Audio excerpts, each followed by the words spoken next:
In this video, we are going to see how to use the advanced settings of our goal settings.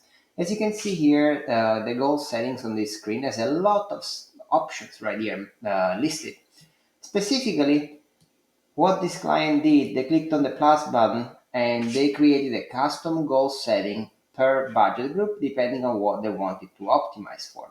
So once you click on the plus button and you select the budget group you want to work on, you're going to get a new goal setting screen where you can assign custom goals.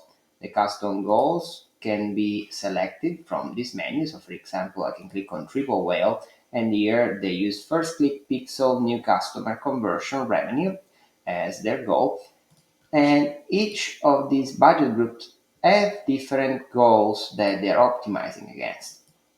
Once you go back to the cockpit, each of the budget group will use these goals to optimize the campaigns. And right here on the top, you're going to be able to select what goal you want to report on.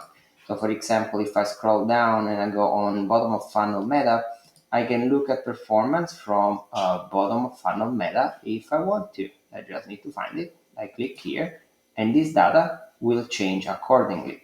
This is very helpful for clients because it is going to help optimize for what really matters for them.